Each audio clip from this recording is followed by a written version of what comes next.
So Lauren Gillard from LG Legal and Consulting this morning. And Lauren is going to talk around small business planning for success. So as we all know, as we jump into small business, we're really just thinking about sales and getting that cash flow going. But what's just as important as we grow our business is at the start, really thinking about the end game. So protecting our asset that we're building, and how do we do that? And the other part of it is the succession planning. So what do we have in place for succession, whether we exit our business or whether we transition our business? And how do we protect our personal assets as well?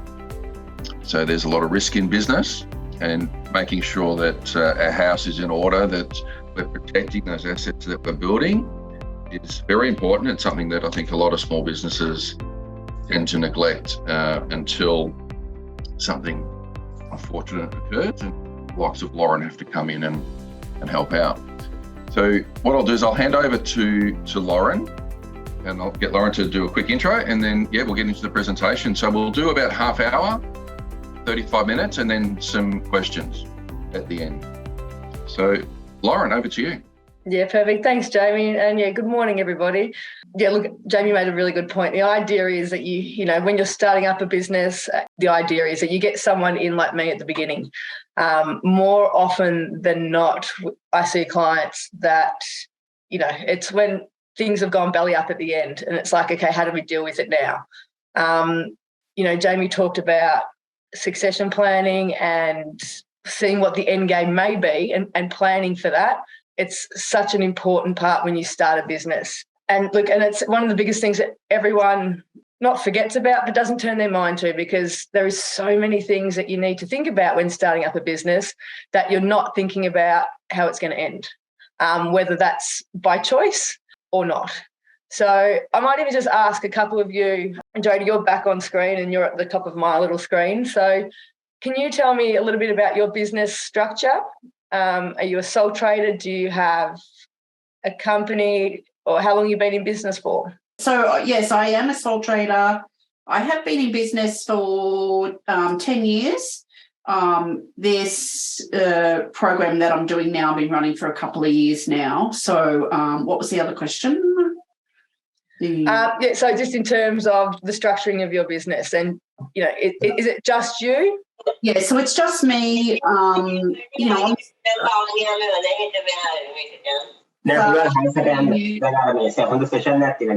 Saj, can you mute?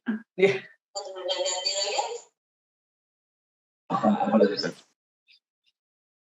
Saj, can you mute?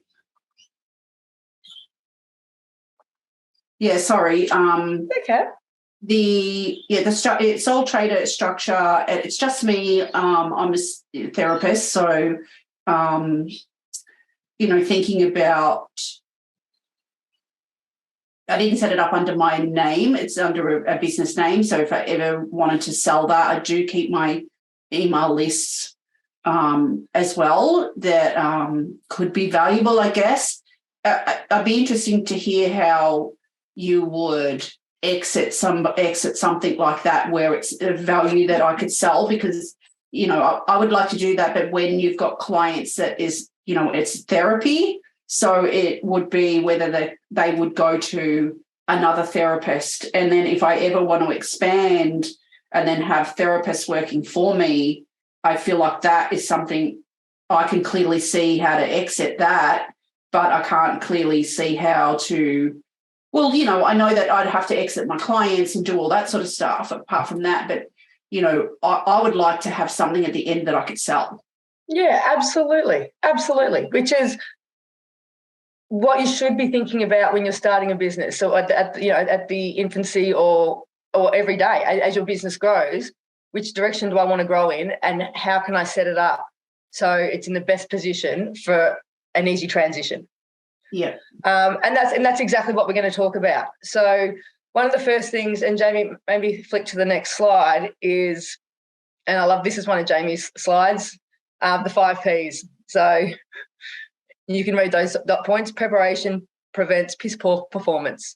So, and it's all about, and the fact that you're here and doing these kind of programs is really good because the idea is that you equip yourself with a wealth of knowledge. Obviously, not everything's going to be applicable to you, but having an understanding of what options you have and what options are available to you can guide you about, okay, well, maybe this is one way I could go. Okay, maybe I should speak to my accountant about this. Maybe I should speak to my lawyer about this. So today, Jamie should put in that a disclaimer slide at the beginning of this presentation that anything that I do talk about today is really just general in nature. I'm not providing advice to anyone specifically, but I'm hoping that by the end of this half hour that you'll have you'll go away wanting more information about how you can protect yourself and build your business and have a succession plan in place.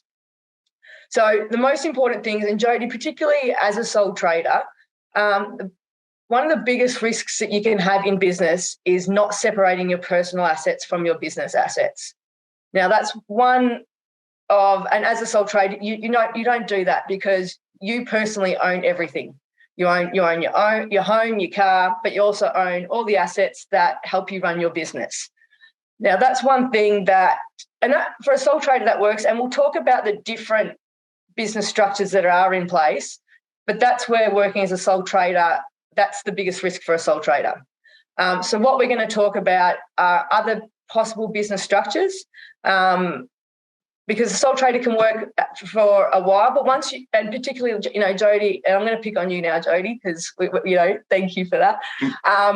As you grow your business, you want to move away from a sole trader, and it's going to be a lot easier to sell a business if you've got a different structure in place. So, Jamie, flick to the next slide. Okay, so, I'll go to the group again. Who knows, what's the level of people's knowledge here around partnerships, companies and trusts? Is there a chat that you can put in? None, little bit? I'm not used to doing these presentations in online, so perfect, Peter, good, Jody, excellent. Thank you, Hayley. Okay, so all right, so definitions only. Thank you, Matthew. So I will go through some basics, but as you can see, this slide here it's a good representation of the different things that you think about as a business owner and how the different types of structures affect that. It's not as black and white as a yes or no answer in a lot of this, but the idea is it gets you thinking about, okay, where are most of the yeses, if that's all, what's important to you, what suits your business, and what would suit me better. So what we really want to talk about today are these points here. Choosing a business structure, and look, let's not pretend tax impacts almost every decision we make. So, and what we want to do is we want to set up a structure where we're paying the least amount of tax possible. Tax is one of the biggest issues when setting up a structure, and we'll go through that, and you'll see how that can differ through the different structures. Ongoing reporting requirements, a business is still a business, but different structures obviously have different requirements depending on which piece of legislation that you're required to report under.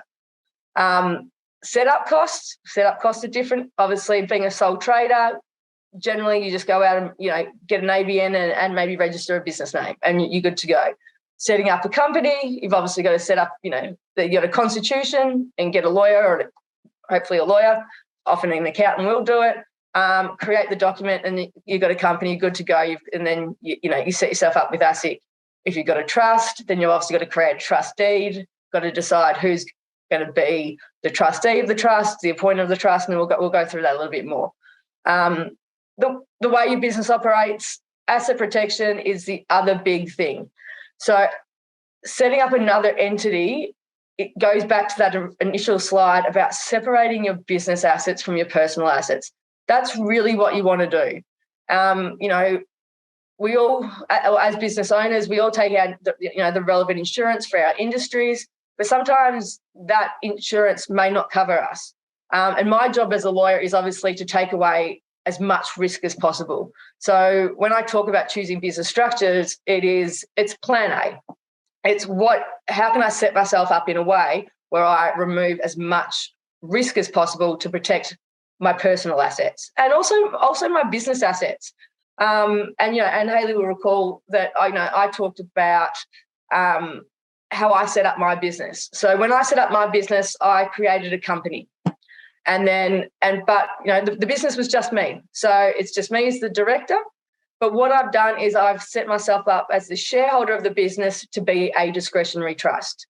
So the idea being, and again, I'm the trustee of that trust. But the idea being that I'm going to build up my company. My company's going to make all this money, but I want to remove. Because my company is the trading entity, I don't want the trading entity to have assets. So I want to be able to remove the assets that come into my company, being aka my income, and then by way of dividend, push it through down to my discretionary trust, which is in another asset protected environment and not in my name. So that's the way I've set up my structure, and we'll talk a little bit more about that as we go through. And then, as Jamie said, pointing out before, the biggest thing when you're looking at a business structure as well is the succession of your business. And it's not just about the succession of your business. Your own personal succession planning comes into play here too, depending on what kind of structure you have in place. And I won't ask everyone in the room today, but who in this room actually has a will and powers of attorney in place? Because even definitely as a small business owner, it's even more important. But anyone over the age of 18 should have a will and powers of attorney in place. And I'm more than happy to, because that is a lot of the work that I do in terms of succession for businesses, but as well as personal estate planning. So if anyone wants to reach out after this, then I'm happy to have a chat. So going back to that original slide, actually, I'll take a break for 2 seconds. Does anyone have any questions at this stage?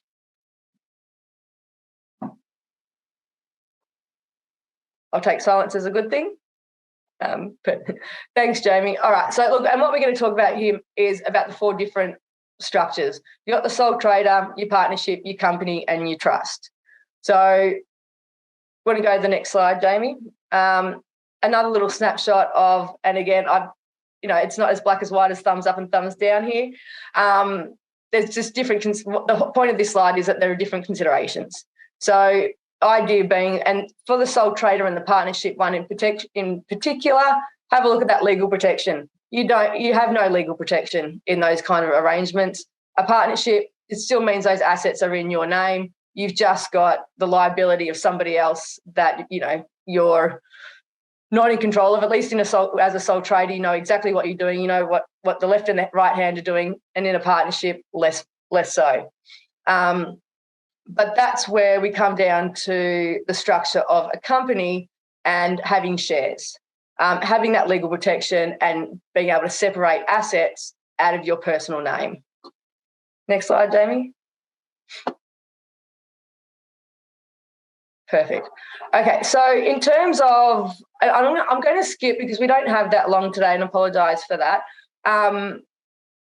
Does anyone want to talk about being a sole trader and or a partnership? Does anyone have a partnership arrangement? Don't seem to see that very often these days, but a lot of us either start out as a sole trader or are still sole traders, as I said, like Jody is. But you can see from those previous slides that if Jody wants to grow a business, then she's got, if Jody wants asset protection, then she has none at this stage. If Jody wants to sell her business, then she's going to be really selling, assets that are in her name. There's 2 ways that you can transfer a business, and when it comes to being a company. But look, I'm jumping a little bit here. But look, let's talk about the succession of a company. Jamie, did you want to talk about anything that I've probably missed because I'm jumping through here because I know I talked way too long last time? No, it's good. It's fine. I think the majority of the people in the room will probably be sole traders, early startups. There may be a couple that are companies. So it's really about, as you're saying, how do you protect those assets? So I think people would like to sort of hear more about how you do protect that. You spoke about how you move assets into another entity and you change that level of protection. And really, most people, biggest asset is their house. So how do you protect that as a business owner? Well, and that's it. So as I said before, as a trading entity, whoever the trading entity is, whether it's a sole trader, one person, 2 or 3 people in a partnership, a company or a trust, it's that entity that will be sued if something goes wrong. And it's that entity that incurs a liability as well. So it's not just about being sued because, for some of us, well, for some of you, my risk of being sued is quite high in the work that I do. It's just the benefit of being a lawyer, and that's why we pay a lot for insurance. But you want to remove the liability and the risk from your personal assets. And by doing that, you don't have an entity that is you personally. And that's where you set up the companies or the trust. As Jamie, as you know, my preference is always, and which is what I did. But again, I'm not an accountant and I'm also not a tax lawyer. So just because it's my preference, it doesn't mean it will be the right thing for you. But as I said before, I set up a company so the company could be the trading entity.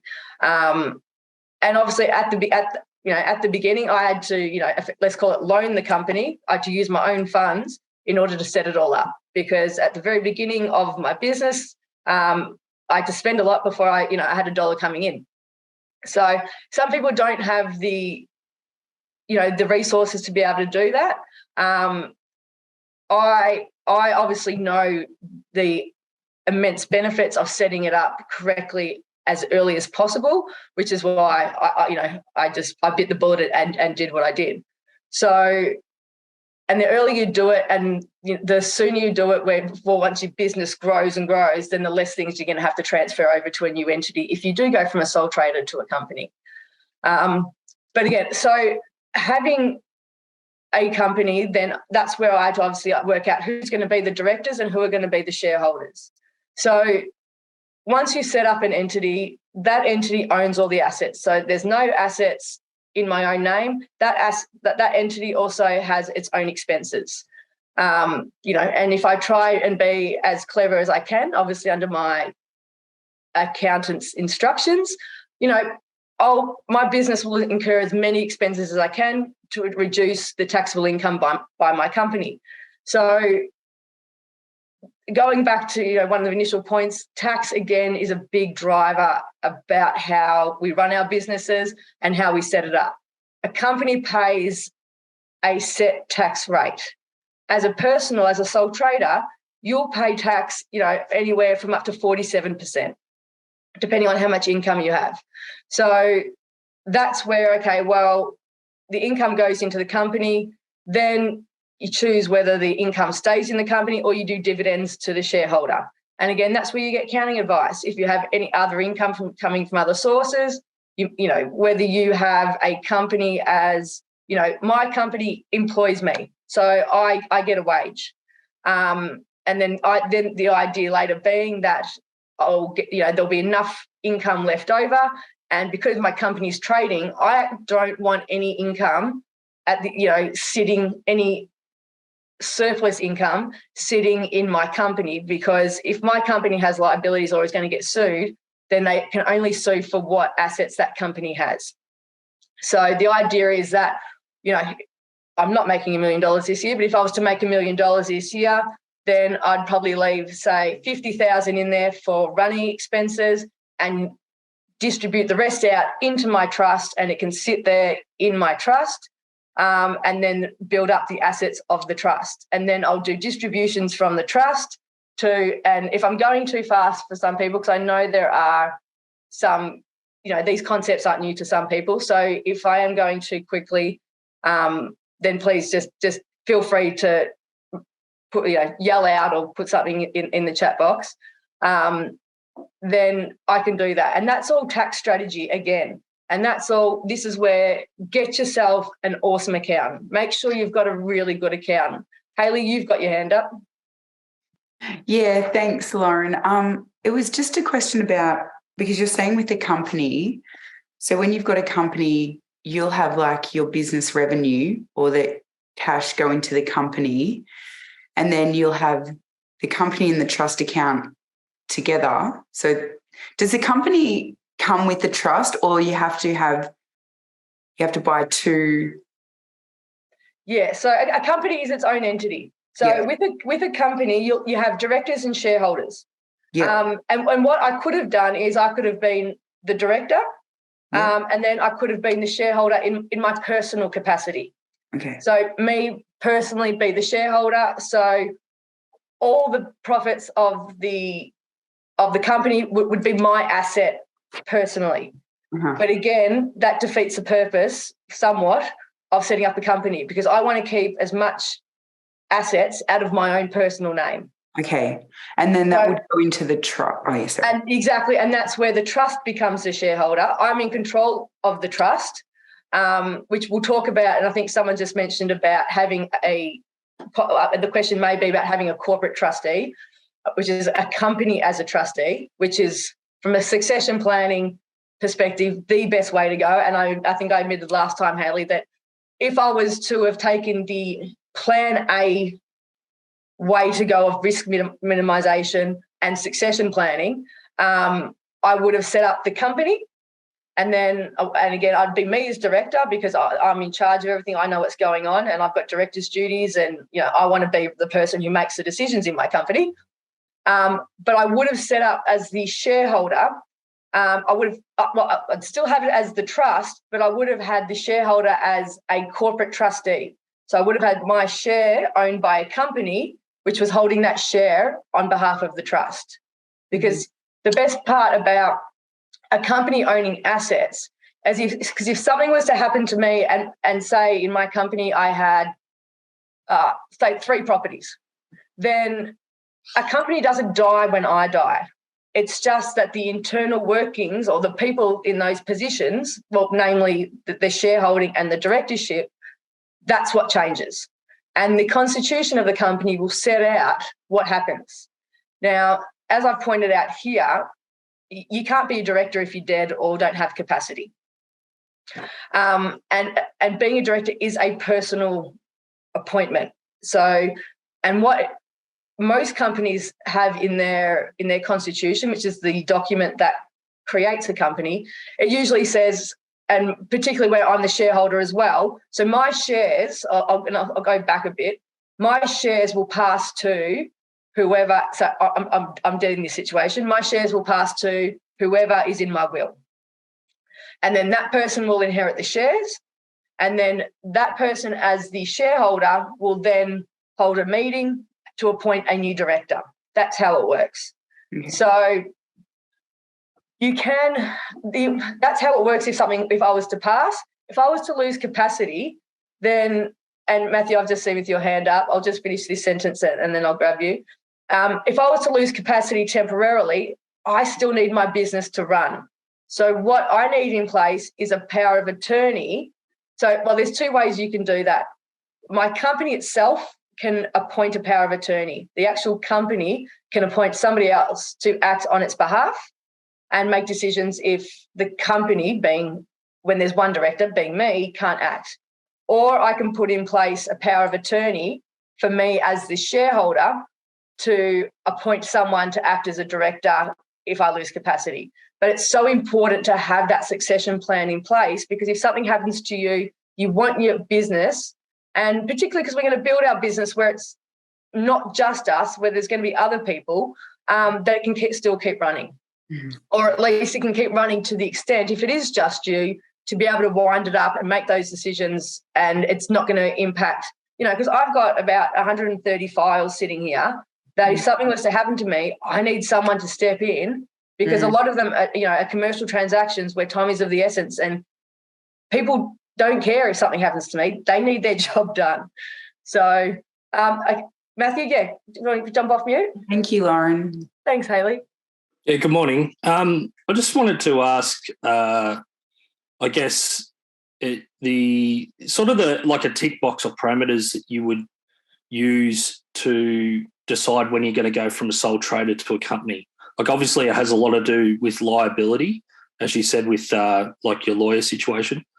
Is there sort of, I guess, a list of tick boxes that you sort of need to look at and think to yourself, well, I probably fulfill almost all these now. I need to start thinking about transitioning. The famous legal response, it depends. Yeah. I kind of figured it would be like that. Yeah. Yeah, and look. Sometimes it's even the different jobs that you have that for the different factors that you take into account. I'm somewhat biased. I would rarely recommend someone be a sole trader. And that's, again, going back to that very initial slide where you want to separate your personal assets from your business assets, and from a trading entity that has its own life, its own legs, that has its own risks. But once you start, potentially earning a certain amount could be one factor. The amount of risk you take on is definitely a big factor. But in my opinion, once you start a business, you're taking on risk, and therefore that's all your boxes are ticked. Yeah. And obviously I'm a lawyer, so I come from a risk perspective. But again, from an income perspective, you setting up a company, if you're earning $200,000 a year in income, you're paying more in tax than you would if you had set up a company. Yeah. And then, then the idea, okay, well then some people also set up a trust as a trading entity, which, again, I don't think is the ideal way to go. But, there are a lot of accountants out there that would recommend that. And, your personal circumstances dictate what is right for you, and then accordingly your business.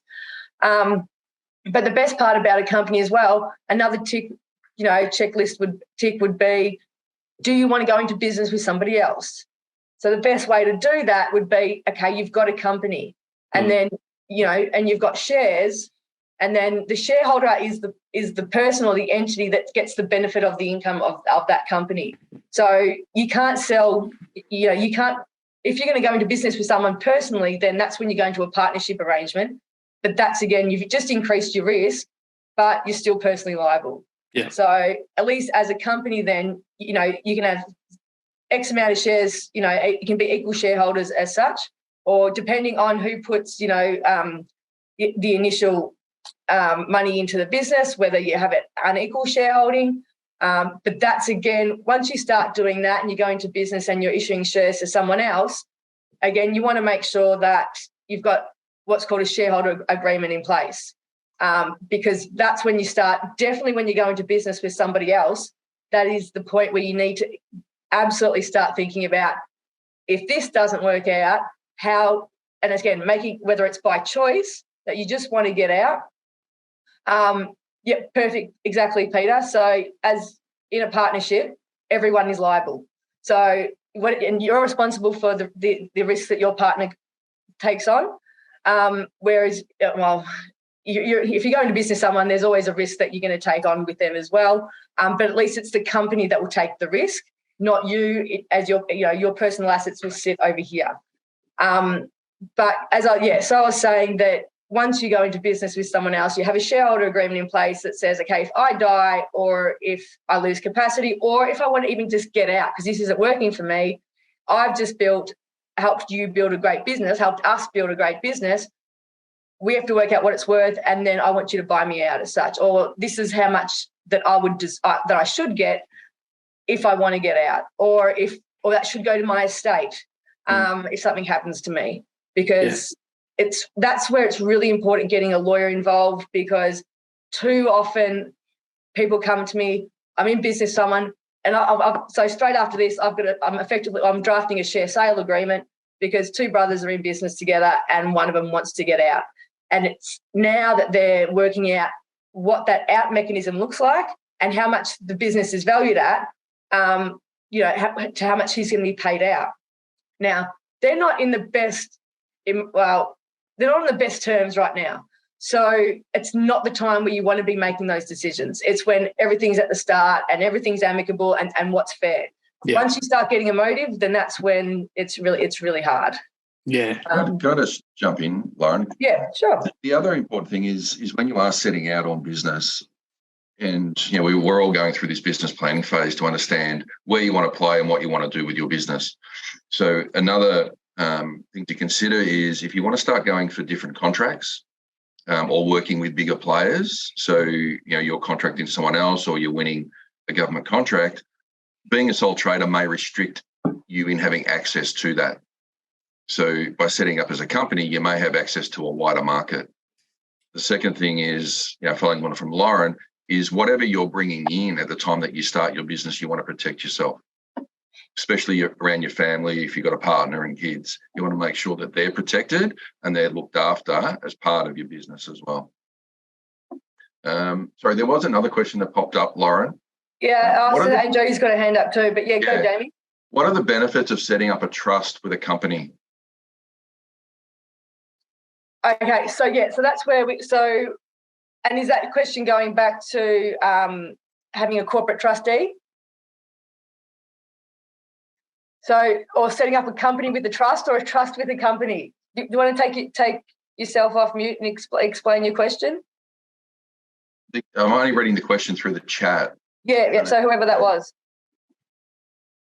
Yep, perfect. Yeah, go for it. Yeah, hi. I was just curious. I have already set up a company, so this has just happened in the last 4 weeks. I don't have a trust with that, so I've set it up as an incorporated company. But I was just curious to know, the advice that was given to me was just to not set that up as a trust, so I've gone with that advice. Good. No, that's great advice, and that's perfect. Yeah, so I was just curious to. I mean, I didn't go down that track because I listened to that advice, but I was just interested to know, what the differences are really. Yeah. So again, going back to what I've done, so I set up the company as a trading entity. And then where I've set up a trust is as my shareholder. So who's the director and shareholder of your company? Is it you? Yeah. Perfect. Yeah. So instead of doing me personally as the shareholder and therefore me personally reaping the benefits of any dividends that will be paid, I've set up the trust as the entity that will get those benefits, because by then putting those, let's call them benefits, dividends into the trust, then once those assets are in the trust, I can then distribute them to any of the beneficiaries in the trust, not just me. So that's where it gives me even more asset protection, but also tax flexibility, because then I can, once those assets are in the trust and again out of the company, because I don't want to be, so where you're at, so if you're going to make, say, again, let's use $200,000, if you keep all those profits, say it's a $200,000 profit, you keeping that $200,000 in the company, then that $200,000 is at risk, because the company is a trading entity, the company one that has liabilities and is potentially to be sued. But if you then want to get that money out of the company, then you've got to do a dividend to yourself personally, and a dividend is income. So then you also don't want a $200,000. Well, some people. Let's say everybody wants the income, but no one wants to pay the tax on that income. So by doing that, then I can put the dividends into the trust, and then that's a different tax environment again. And then the ultimate beneficiary of that trust will end up being income to them. And then there's a whole potential range of people that could receive that income on whatever taxable income rate that they possibly have. And ideally in that, I was just going to say, I don't have any beneficiaries set up for that. So I'm hearing that you need to have at least one beneficiary to set up that trust with your company. Is that right? Yeah, well, I'm so the way my trust works is I'm the trustee of my trust. So I'm in all positions. I'm the trustee, I'm the appointer, and I'll come back to what that means. Okay. And then I'm the named beneficiary. Right. But within a discretionary trust, the way it works is because I'm the named beneficiary, I'm the primary beneficiary, there's also secondary and tertiary beneficiaries. So all potential beneficiaries are, my children, my sister, my uncles, my aunties, my parents, my partner, like other companies that I have. So they're all potential beneficiaries just by definition of how a trust is set up. So I haven't used my trust at all in my business yet. As I said, I've set it up early because I see the benefit of it long term. And until I actually start using that trust structure, I'm not, I do a nil tax return. So yes, there's outlay at the beginning, but until you actually start using that structure, there's not really any additional costs. What if all your family is overseas? Can they be beneficiaries? Yes, absolutely. So there's different considerations to take into account once a trust owns land as well, because if you're distributing to foreign beneficiaries, then it may be declared a foreign trust, and then there's other considerations to have. But you can make the potential class of beneficiaries in a trust as wide as you want, or as narrow as you want, but by making it narrow defeats the purpose of it too. So, but it's just having that flexibility when you may need it. And that's what, I guess, succession planning is. It's, when you set up a will, you set up, okay, well, this is what I want to happen, but, if they're not around, then this is what will happen, or, trying to deal with as many scenarios as you can, because when I draft my wills, I don't want people coming back the following year to have to change it, which, I'm putting myself out of a job, but, I want to be able to cater for as long as possible. No one wants to do estate planning, and no one wants to pay for it either.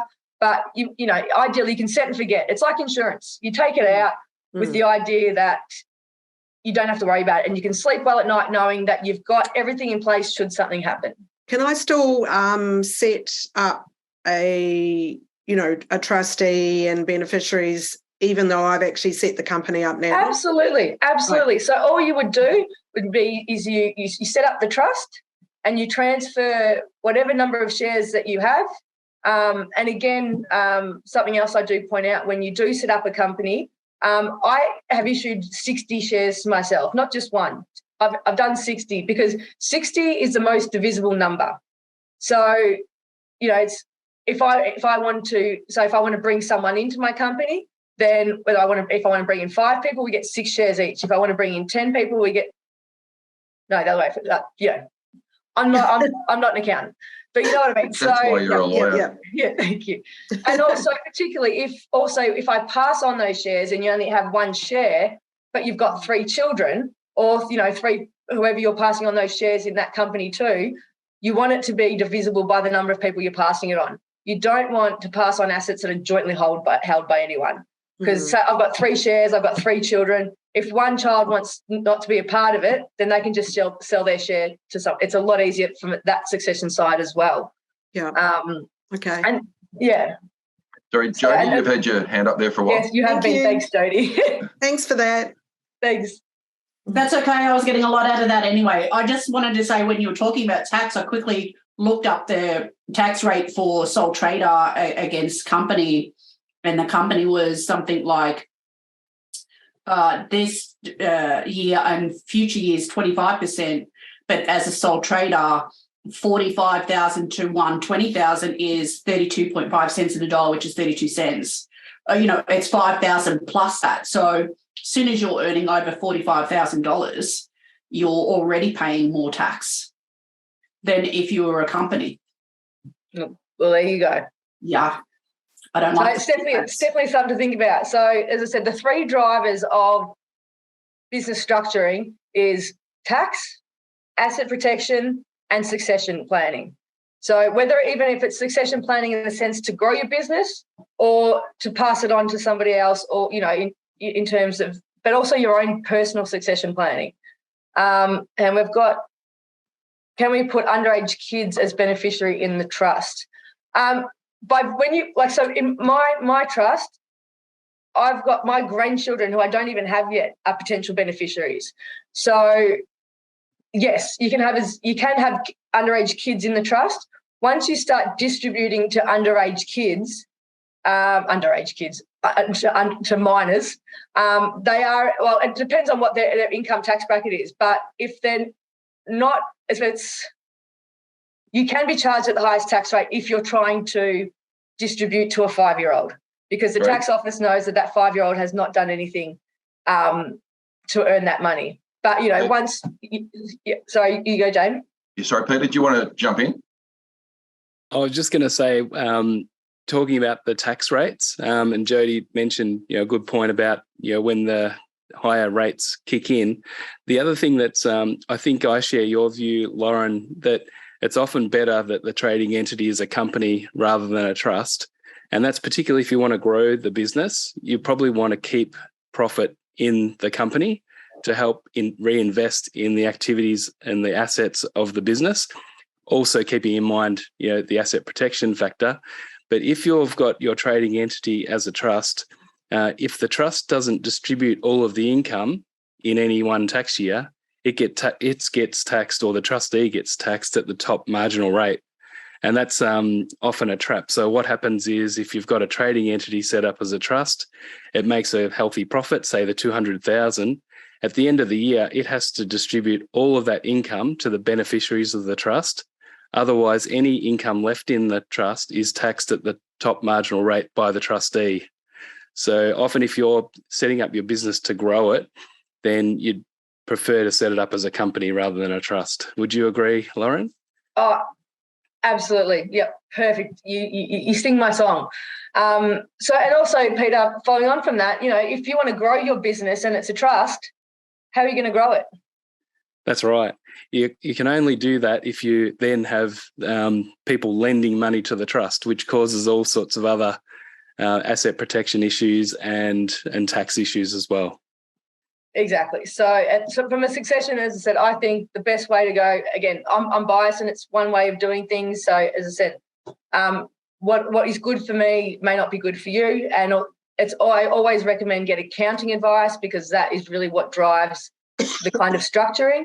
But also then get the lawyer to set up the legal documents, get the advice from the accountant about what structure is good for you, and then work it out from there. So just going back to what a trust looks like for those who aren't familiar with it. The reason why a trust is a great entity is because the trustee holds assets on behalf of the beneficiaries. And by having that distinction between who makes the decisions and who gets the benefits, which may be the same people, it provides that asset protection benefit. So in a trust, say there's $200,000 in an asset sitting in there. It's not income, it's an asset. That asset belongs to nobody until the trustee says it belongs to somebody. So that way, that $200,000 sitting there is protected. It's nobody's asset until the trustee says it is. And then it's making sure you have, giving the trustee all the powers that it needs to, as Peter said, distribute any income that asset may earn. That income has to be distributed to a beneficiary before 30 June each financial year. But again, you've got the benefit of having multiple people to be able to distribute that income to. So if that asset is making $200,000 of income, it doesn't have to go to that one person. You can split it among adult beneficiaries, but also where I got distracted was I'm not sure who did ask the question about distributing to minors. The best thing is with a will, and this is where your own personal estate planning is really important too, is because if you set up a trust in your will, like this trust structure, then and you pass all your assets, all your personal assets into a trust to be held for your beneficiary, and say, I've got 2 children, I've set up a will, all my $1 million of assets are going to go into this trust for the benefit of my 2 children, instead of going to my 2 children in their personal names. And I'll get $500,000 each. One of them is married. I've just died. My daughter's married. She's inherited $500,000 from my estate. The following week, she gets divorced. Her marriage breaks down. She's just earned $500,000. That asset is now going to become part of the matrimonial pool. However, if I had given my daughter that $500,000 into a trust structure like this, where I've made her and somebody else a trustee, but, you know, her being one of the beneficiaries where she could take on that money whenever she wanted, but it's not in her name, then that wouldn't form part of the matrimonial pool. So that is, trusts are so good for personal estate planning. The other benefit is, and which is why I brought it up, is you can actually distribute income to minors in a trust that is set up through a will, and which you can't do through a trust that you set up while you're alive. So it's the biggest gift the ATO is, well, it's the only gift the ATO has really given us, but it's huge. That's a big thing, to be able to distribute income to minors, because they're treated effectively as adults. So they get the same tax-free threshold as the rest of us do. So that's something really important to think about. What just wanted to jump in, Lauren, and ask you, what is it legal to change a beneficiary? Like, say you wanted to take someone out and you there was a decision for whatever reason that you didn't want that person to be a beneficiary anymore. Is that something that legally can be done? Yeah, you absolutely can. Obviously, when you mess around with beneficiaries, you've got to be careful that you don't call what's resettle a trust, which effectively means create a new trust. But you can absolutely exclude beneficiaries. And one thing that we've had to do, law changes and we have to adapt and we have to change our trusts with it. So one of the things, thank you, Hayley. One of the things that I've had to do over the last, 5 or 10, probably closer to 10 years now, is the ATO, particularly with these discretionary trust structures where you can have the range of beneficiaries is so broad that if you've got property, so land in your trust, and you've got, as you said, a potential beneficiary that lives overseas, then that trust, that discretionary trust, will actually become a foreign trust. And as a result, have to pay additional land tax, stamp duty, all these things, depending on which state that land is in, and which you want to avoid as well. So what we've had to do is do deeds of variation for trust to exclude anyone who falls under the definition of a foreign person under the different legislations. So yeah, absolutely, you do that by doing a deed of variation. Okay, thank you. I'll just jump in there, Lauren, because I'm mindful of time and your commitments. But thank you, Jamie. there's one question that has popped up on the chat from VRAR Solutions is, which one is better, a holding company or a trust? Maybe, probably can't answer one or two I was going to say, do you want to elaborate on the question in terms of, a holding company? Are you talking about just a company, a bucket company? What do you mean by a holding company in this situation? Perhaps who posted the question? Yeah, thanks. Perfect. Hi. So what we were thinking was, like, say, for example, a company on top of the couple of companies what we have, so which can take care of the patents, etc. So the cost for maintaining those patents, copyrights, etc. goes into that holding company, and the benefits are enjoyed by the two business verticals or two companies which we are trying to set it up. So yeah, absolutely. Yeah. So look, thank you for raising that, because a really good point with that is, if you're setting up a company that's going to have assets, you want to have, particularly for your IP, if you've got IP that's worth a lot, you want to set up one company that holds the IP, and you want to have another company that's the trading entity, because that way you don't want any assets of value sitting in that trading entity. You want to have it owned by another entity. So, yeah, does that answer your question? Because you do want to separate, just like you want to separate your personal assets from your business assets, you want to separate the trading entity from owning any assets worth of value. No, I got that point. So the point is, which is better? So if I set it up as like a holding company, is that better? Or if I set it up like a trust and transfer those assets to the trust, is that better? It depends. It depends on it depends on a lot of things. And you need accounting. I can't answer that question today, but, there's a few factors that would be taken into account. The type of business, your personal circumstances, your succession plan, the business plan. They both work in a very similar ways. But what works for one might not work for another. So that's a good question, though.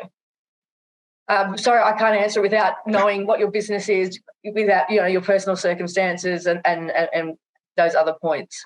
Absolutely, sure, no worries.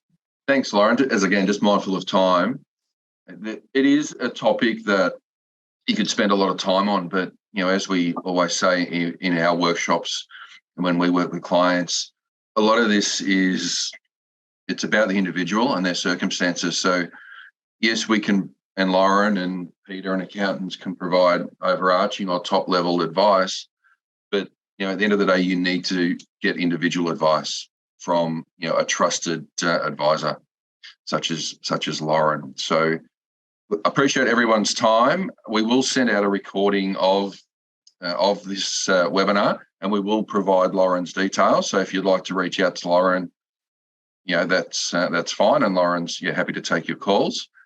We have time. Has anyone got one more quick question? No? Yeah, I'll just jump in with one. Yep. If your company was to grow and you had, say, several different business activities and you wanted to sell off one of those business activities, how would that work? Would you have to set up, would there be a splitting of the company, or how would that work? Well, depends what are you actually selling. So how I'd normally say is every different business activity should have its own entity. So do you want to give me an example of? So just as an example, I'm doing sort of like a professional development consultancy, but I'm also branching out into podcasting as a marketing tool. But if that podcast was to take off and I wanted to sell it off and make it something different, how would that work? Well, again, going back to that initial question, what are you actually, when you sell something, so with a company, for example, when you buy a business, that's a company. You're either buying the assets that it owns, the IP, the goodwill, or which is what we usually do when we sell a business, or you buy the shares that owns those assets. Okay. So that and then obviously it depends on what kind of structure you have so where the value is. If you're selling that business, where does the value lie? Who owns that, and how do you value it? Yeah. Okay. So it definitely can be sold off depending, no matter how you structure it. But it's a lot cleaner when you do it as a separate entity with that that entity owning this IP, and having that contract with whoever for example. So. I mean, it's not applicable to me just to this point in time, but I'm thinking about these bigger companies that sort of end up splitting off. How they must restructure before they decide to do the sale or something similar? Well, yeah, absolutely. So either you restructure it so whatever you're selling is in a different entity, or it's about how you value what the actual asset is. Yeah. And then which then can be, and how do you transfer that asset? Or is it a contract saying that you can now do this and I'm restrained from doing it, or something like that? So there's definitely different ways depending on what that actual asset is. Okay. Yeah. Thank you. But yeah, they're good questions to ask. So good. So all we can do is recommend, most of you are starting a business, and this is the best time to seek the best advice in terms of risk and how you're protecting your own assets in your own personal situation. So at this early stage is a really good time to do it, rather than once the business is up and going and if you have partnerships and things become more complicated. So we would encourage you all to reach out as part of your business planning and your business growth, and also your risk management. Reach out to Lauren, reach out to your accountants to get the best advice that's suitable to yourselves. So again, thank you everyone for attending. We certainly love the interaction in these webinars, and we certainly thank Lauren for her time and all the guest speakers that we have, because time is precious and we're all busy. So thank you all very much, and we'll see you soon. Thank you.